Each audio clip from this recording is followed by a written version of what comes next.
Hello बच्चों। तो बच्चों मेरा नाम है अंकुर गुप्ता और आज हम स्टार्ट करने वाले हैं एसिड बेस एंड सॉल्ट का लेक्चर नंबर 2।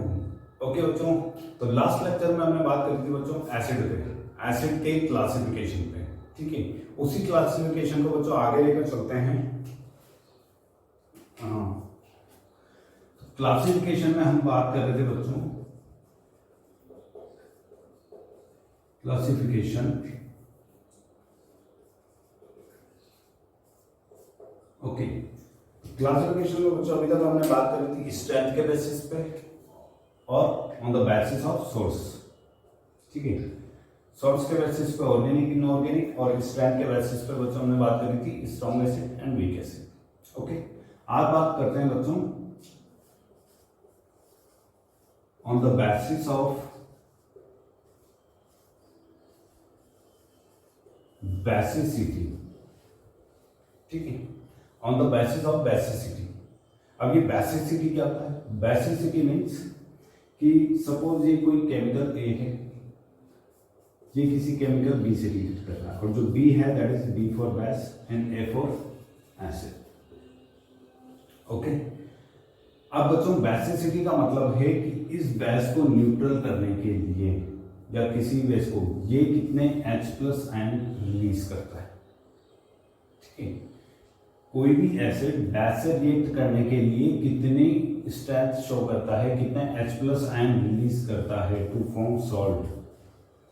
ठीक है, that is called basicity of particular acid. इस एसिड की बेसिसिटी, या ऐसे समझ लो कि ये कोई एसिड है, इसकी बेसिसिटी कैलकुलेट करनी है तो इसका मतलब कि ये एसिड कितने मोल्स ऑफ बेस को न्यूट्रलाइज कर सकता है। ठीक है, चलो इसको ऐसे समझते हैं। मान लो यहां कोई NaNH बेस है। ठीक है, यहां इसके 100 मॉलिक्यूल्स है। ठीक, यहां बच्चों आपने रिएक्ट करा किसी एसिड से। अब बच्चों 100 मॉलिक्यूल ऑफ बेस को न्यूट्रल करने के लिए आपको एसिड के कितने चाहिए मॉलिक्यूल्स? 100। चलो देखते हैं। ओके, यहां तो प्रोडक्ट सॉल्ट बनेगा। ओके, एक चीज देखो बच्चों, यहां पर एक molecule of NaOH sodium hydroxide में से एक मॉलिक्यूल ऑफ OH रिलीज हो रहा है। ठीक है, एक OH आयन रिलीज होगा और एक Na+ होगा। तो जो एक OH को न्यूट्रलाइज करने के लिए अगर आप HCl लेते हो तो 100, H2SO4 लेते हो तो 50 मॉलिक्यूल्स की रिक्वायरमेंट है। ठीक, तो दैट इज द बेसिसिटी कि इस बेस को न्यूट्रलाइज करने के लिए अलग अलग एसिड्स की अलग अलग क्वांटिटी होगी। राइट, मतलब ये मॉलिक्यूल एक H+ आयन लेगा एक मॉलिक्यूल में से और H2SO4 एक ही मॉलिक्यूल में से 2 H+ आयन लेगा। राइट, इस सेम बेस को न्यूट्रलाइज करने के लिए दैट इज कॉल्ड बेसिसिटी। ठीक है, इन एसिड की वो बेसिसिटी होगी। एग्जाम्पल देखते हैं बच्चों क्लासिफिकेशन के बारे में। आई होप तब ज्यादा अच्छे से समझ में। ठीक है, और बच्चों फिर भी ना आए तो एक बार क्लासिफिकेशन पूरा देख लो, क्लासिफिकेशन के बाद दोबारा ये चीज देख लो। ठीक है, चलो इसको लिख लेना एक बार।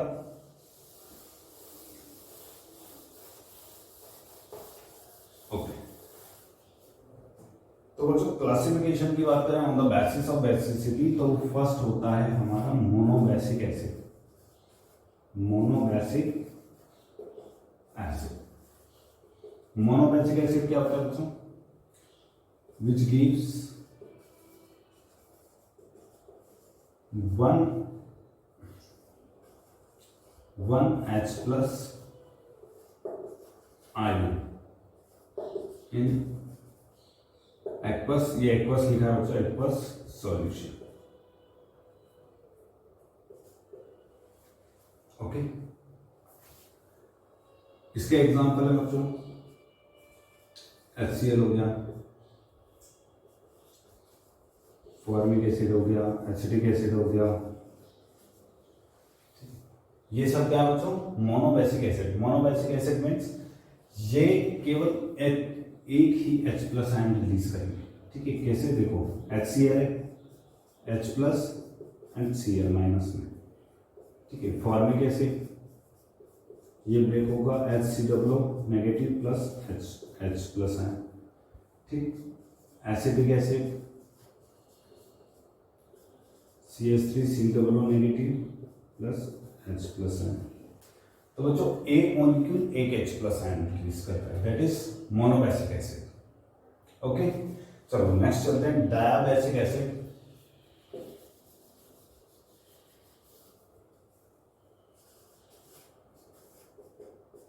डायाबेसिक एसिड में है बच्चों, डेफिनेशन आप खुद ही लिख लेना, ठीक है।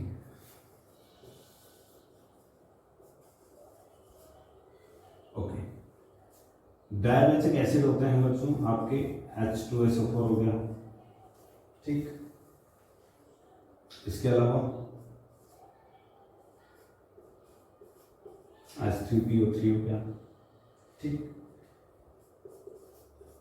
HF हो गया। ये बच्चों किसके एग्जाम्पल, डायाबेसिक एसिड के, ठीक है। ओके, चलो इसमें भी बात करते हैं। तो बच्चों H2SO4 को जब भी आप ब्रेक करोगे ये कन्वर्ट होता है 2H plus plus SO4 minus 2, ठीक। H3PO3 की बात करूं तो बच्चों यहां भी 2H प्लस आयन रिलीज होंगे प्लस HPO3 माइनस 2, ये रिलीज होता है, ठीक है। आप कहोगे बच्चों सर इसमें एक H और है, वो भी रिलीज होना चाहिए था। नहीं बच्चों, ये रिलीज नहीं होगा, ठीक है। इसकी हम बाद में बात करेंगे क्यों नहीं होगा, बट ये नहीं होगा, ठीक है। HF, अब सर बोलोगे कि सर HF में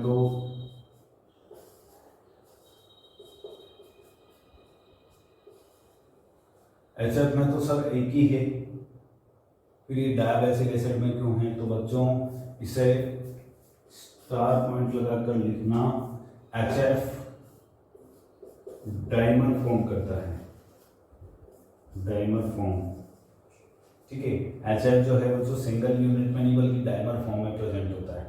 डाइमर मीन्स एक ही टाइप की यूनिट, लाइक दिस,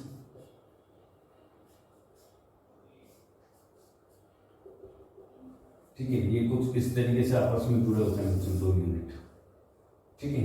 इस वजह से जब भी ब्रेक होता है हमेशा दो ही आयंस ब्रेक होते हैं HF में। HF कभी भी सिंगल यूनिट में नहीं होता, डायमर फॉर्म करता है, डायमर की फॉर्म में प्रेजेंट होता है, एग्जिस्ट करता है। ओके, चलो नेक्स्ट लिखते हैं बच्चों tribasic acid. Third, tribasic acid which gives 3H plus ion in aqueous solution। Example की बात करते हैं।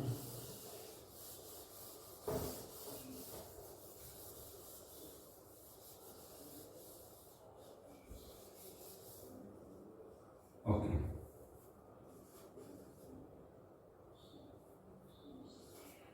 H3PO4, ठीक है बच्चों। ये एक एग्जाम्पल है, इसे बोलते हैं फास्फोरिक एसिड। फास्फोरिक एसिड ये बच्चों 3H प्लस आयन रिलीज करता है, ठीक है। H3PO4 gives 3H plus ion plus PO4 minus 3, ठीक है। That is tribasic acid. Okay बच्चों, समझ में आया? चलो स्ट्रक्चर की जो मैंने बात करी थी उस पर ही बात करेंगे बच्चों थोड़ा बाद में। नेक्स्ट है हमारा last टेट्राबेसिक।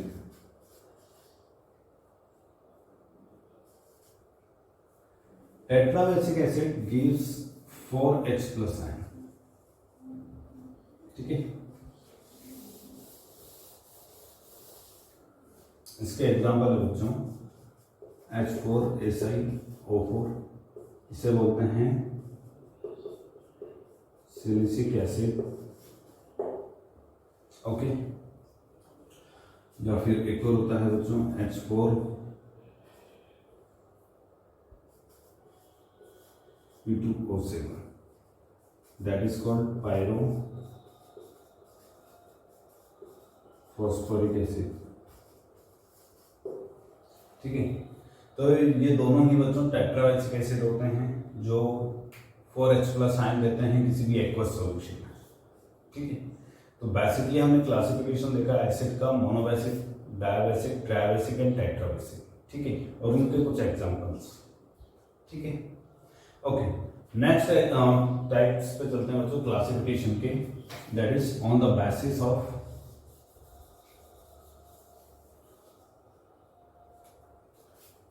concentration, on the basis of concentration, okay. ये लिख लो बच्चों,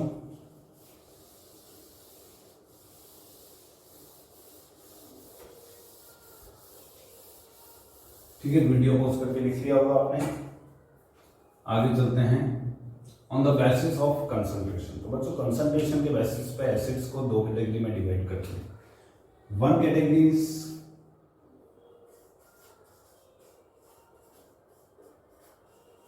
concentrate and second is dilute, okay. Concentrated dilute में कितना सा फर्क होता है बच्चों, इतना सा कि कंसंट्रेशन में amount of water is very less और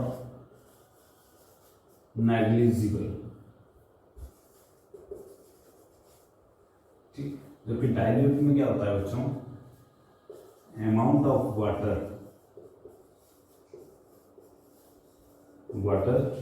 इज हाई, ओके।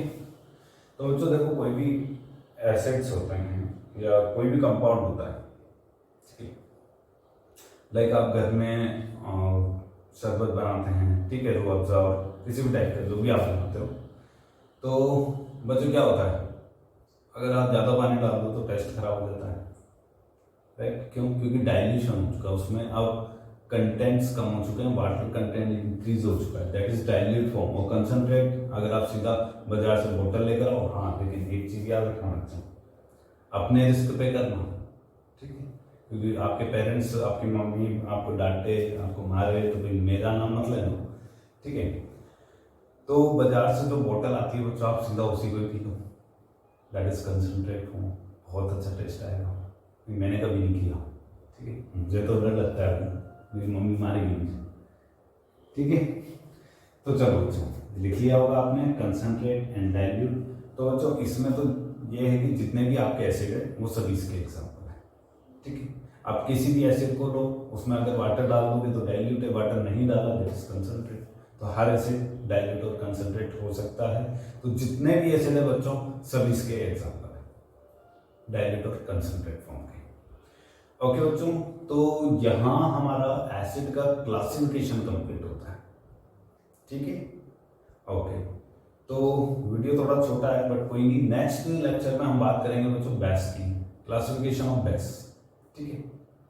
उसके बाद हम स्ट्रक्चर पर आएंगे, क्यों कोई भी एसिड H+ आयन रिलीज करता है और कोई भी बेस जो भी करता है वो बात करने वाले। ओके बच्चों, तो पढ़ाई करते रहो, अपना ध्यान रखो, नोट्स बनाते रहना, ठीक है। All the very best, bye.